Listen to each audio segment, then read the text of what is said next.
Congress still has questions for GM, like why it took more than a decade to recall their cars. What the CEO has to say to Congress next. News 12 Midday in high definition starts now. Good afternoon. I'm Laura Warren in for Jessica this week. Good to have you with us. MACON leaders say they are ready to welcome the Augusta Riverhawks with open arms to their city after they encountered problems here at home. MACON city leaders already passed a 5-year agreement on where the minor league hockey team would play if the team does in fact move to Macon. Now, we haven't heard anything from the Riverhawks yet, but the team has been on thin ice after repeated problems with the James Brown Arena. A broken ice machine forced them to play their final 8 games of the 2012-2013 season at the Augusta Sports Ice Center. You may be able to see a mulch fire coming from around Gordon Highway in Richmond County. You may have even seen the fire or smoke yesterday from that area. It's coming from a private company that's burning some mulch off, so no need to worry, nothing major, just a controlled burn over that way. New information this midday on the skull found in a North Augusta recycling center last week. North Augusta Public Safety tells us the skull is a discarded piece of equipment from the North Augusta High School biology department. A former student told Public Safety the skull was part of senior pranks every couple of years. The Aiken County Coroner's Office did test the skull. They say it is a real human skull. They aren't sure where it originally came from before it made its way to the high school or how it actually got to the recycling facility, but nothing sinister, just a high school prank.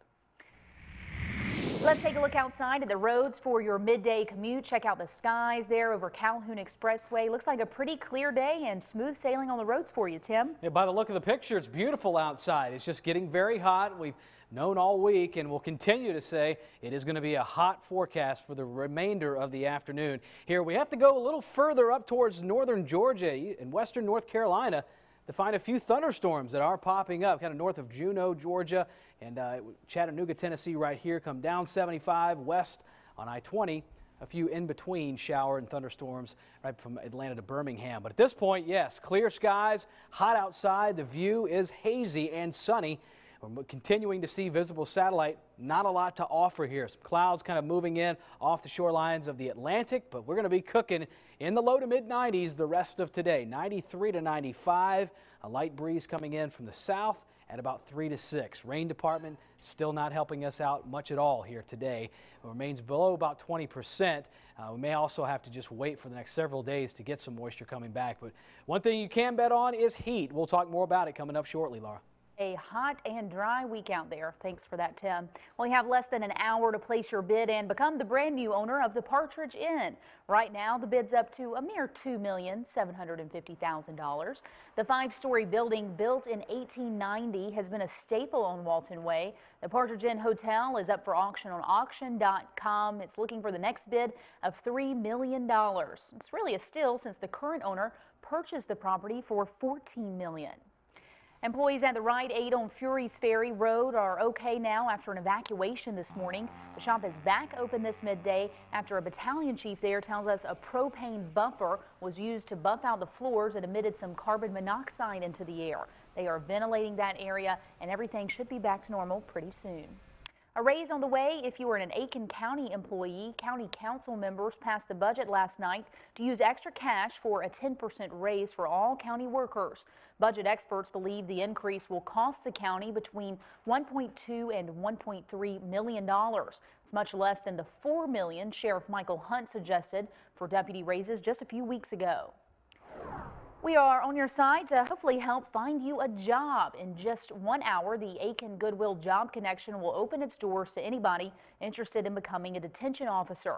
The job fair is from 1 to 4 today. That's on Pine Log Road. You need to be 21. You have to live in South Carolina and have a South Carolina driver's license, and expect an on-the-spot interview when you get there. Maybe bring a couple of resumes with you. A TB update from the education team with 4 TB scares in the last 2.5 years for Richmond County. Most parents now know there can be such thing as a false positive test for tuberculosis. Now, that doesn't necessarily mean an infection. The school board is setting up a brand new policy for students now or parents who refuse a test when a threat pops up. The attorney will draw up rules saying that if you don't go through testing, you will lose some of your possibilities of going to school. So if there is a threat, you are going to need to get tested from now on. They also talked about school makeup days at that meeting. Staff suggested Saturday as a possibility if need be. The board did not entertain that idea, so for now, they are just crossing their fingers for no more ice storms. Plus, the Georgia School Board Association handed over a list of applicants to replace Superintendent Frank Robertson.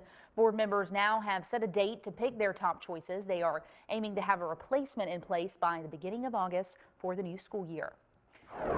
New Obamacare numbers from the health team. The federal government is spending about $264 a month for every Obamacare customer receiving a premium subsidy. The Department of Health and Human Services report also shows Affordable Care Act users are paying about an average of $82 a month with that subsidy. House members say the CEO of General Motors should have acted sooner to change the company's culture. This comes after a deadly ignition switch defect affects millions of cars. Congress still wants to know why it took GM more than a decade to recall all of those cars. The Detroit News is reporting GM just got hit with a $10 billion lawsuit from a national consumer rights law firm for hurting the brand. A compromise may be on the way as Richmond County leaders figure out who should pay for cleaning up vacant lots. Last night, they talked about letting property owners without a house on the lot opt into the county program. Property owners that have a house on the lot will still be charged that $150 fee. One homeowner says that extra expense, well, it could cost her her home. My income is very low and I can't afford, with taxes going up and now the trash doubling. And I think we're going to review it and definitely try to make it as equitable as we can for everybody. County commissioners are set to vote on what kinds of property owners can get into the vacant cleaning lot program in the coming weeks. The South Carolina House is voting to override most of Governor Nikki Haley's vetoes. This includes a big $2 million veto for senior caregivers. It takes a 2/3 vote by the House and the Senate to override those vetoes. Along with that, the House decided to give themselves a $12,000 pay raise. Last night, Haley tweeted, "Unreal. The House just reconsidered and voted themselves a pay raise." A Georgia inmate is the first person executed in the U.S. since a botched lethal injection in Oklahoma in April. 59-year-old Marcus Wellens, there on your screen, received the one drug injection with no mishaps being reported after being convicted of raping and murdering his 15-year-old neighbor. Several energy companies stopped by Augusta today to talk cars, but not just the revving of that engine. They were talking about alternative fuel at the Alternative Fuel Vehicle Roadshow this week. The goal of the 8-city tour is to teach people about the good things that go along with using natural gas, like the cost, of course, and helping the environment. Iraqi troops are starting to fight back. Find out what the U.S. has to do with the Iraq and Iran mess up next. Well, it looks like conditions weather-wise are just going to stay very hot, mid to upper 90s as we move into the middle and late part of the week. And now as far as rain chances go, well, we have to wait till the weekend. Find out details next. Your hour-by-hour forecast with live Doppler Max radar. Of course, heat and humidity coming back here. It is midday up around northern Georgia. We're finding some showers and thunderstorms, some heavy downpours north of Juneau, Georgia, and up into western North Carolina.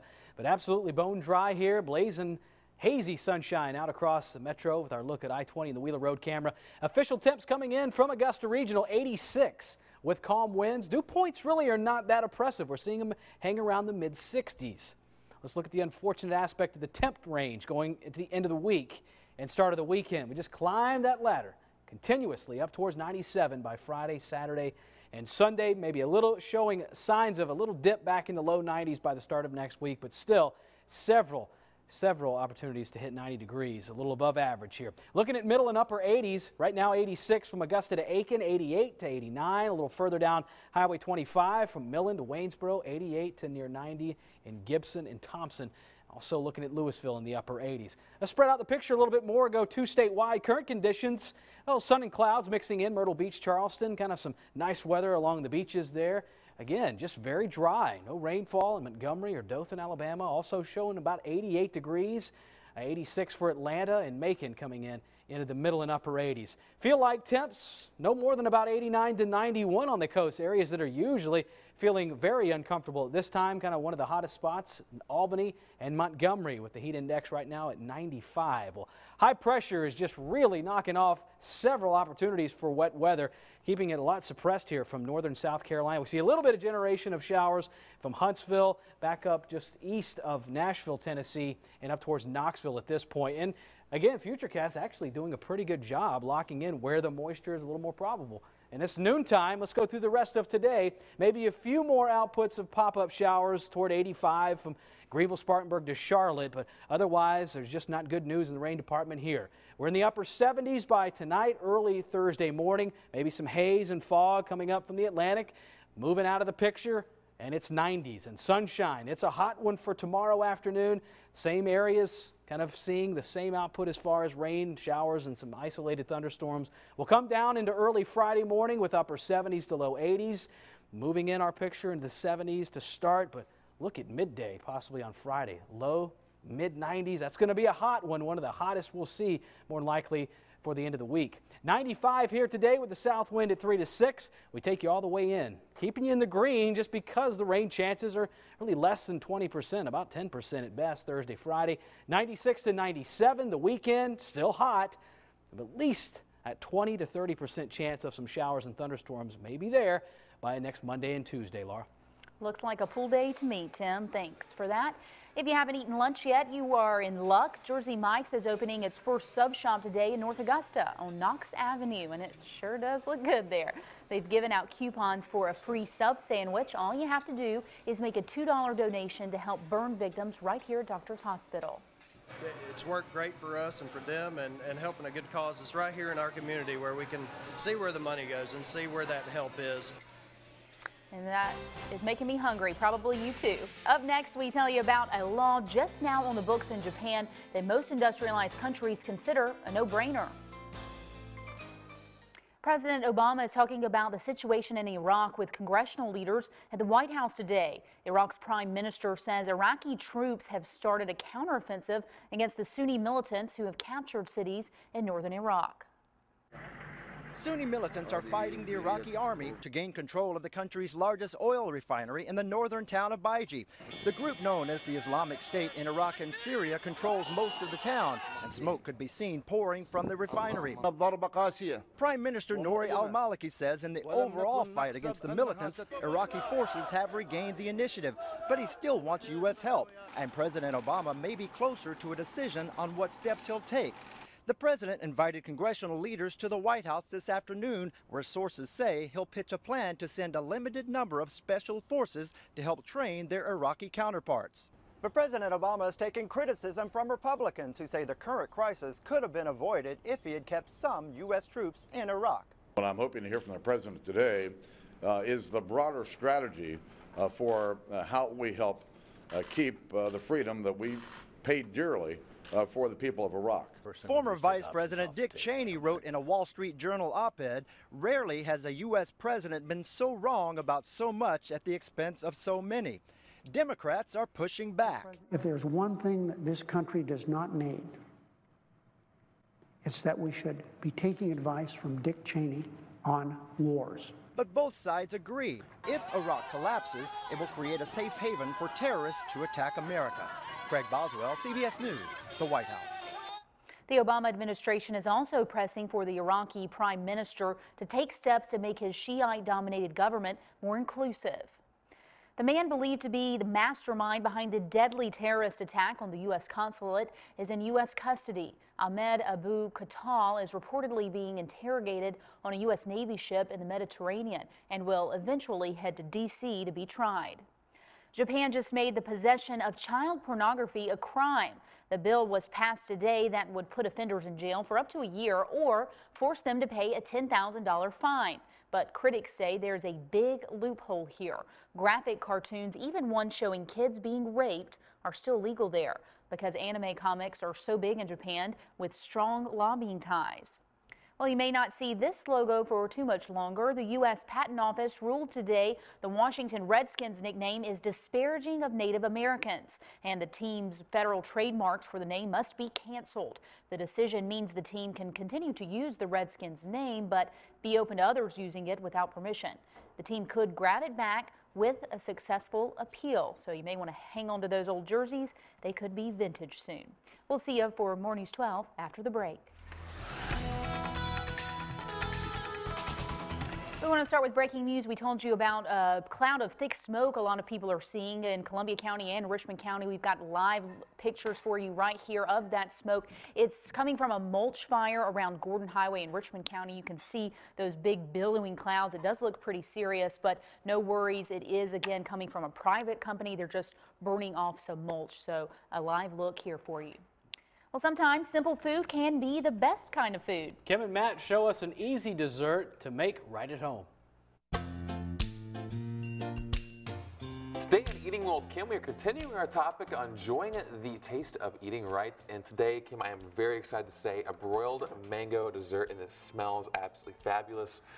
I think it'll be easy to enjoy, right? Yes, I don't think I'm going to have to convince anyone to try this. Right. But I still did want to encourage people to go with simplicity and trying a food maybe that you haven't tried before. Some people may not have tried mango, and even if you have tried mango before, you may not have tried broiling it. And so I like to try to give people ideas on different ways to enjoy foods as well. Hey, that's good advice. Now, Kim, don't need to say it. It already smells absolutely amazing. Now, what do we have as far as ingredients go? Okay, so clearly we're going to use some mangoes here. Right. And then I chose to use raspberry sorbet. You can use whatever flavor you prefer. We've got a little angel food cake going on as well. And then I just freshened it up with a little mint and lime zest, and that's it. Okay, so why, when we broil fruit, does it make it something special? What changes about it? You know, you can broil or grill your fruit to caramelize the sugars in fruit, and that's what makes it special. So anytime you add heat to sugar, you're going to get caramelization, and that really intensifies the sweetness of the naturally present sugar that's in our fruit. It also changes it chemically and makes it kind of taste buttery and rich, and so that's what I think gives it the wow factor. Okay, I like the wow factor. That's good. Now, as far as the recipe goes,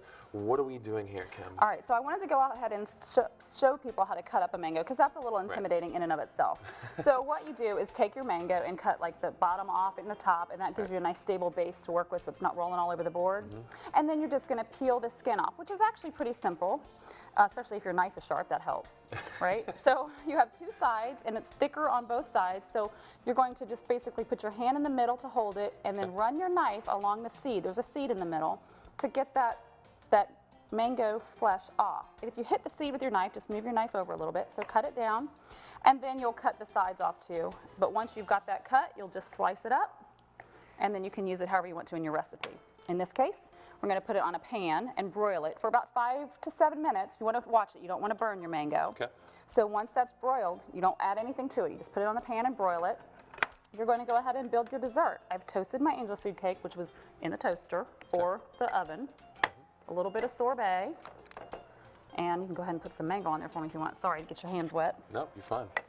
And then we'll put a little mint, lime zest. Right. If you want a little whipped topping, I didn't have any of that. Now, one thing I have to mention about this is I love how the fact of the fruit's actually warm. It's a little bit of warmness to a little bit of coolness with the sorbet, right? I like the temperature contrast too. The warmth and the cold really work together well, because as things get warmer, the sweetness intensifies there too. So that's a really nice combo. I think everyone's going to enjoy it. You could totally go with peaches here, or pineapples, or other fruits, anything that's in season. And the lime and mint on top of it's a nice finish at the very end, like you said, the wow factor. This is a pretty high dollar dessert right here, Matt. I like it, Kim. Until next time, eat well, live well. To join the Recipe Club, go to universityhealth.org/eatingwellwithkim. You will receive monthly recipes and also be entered into a weekly drawing for a $25 Buy Low gift card.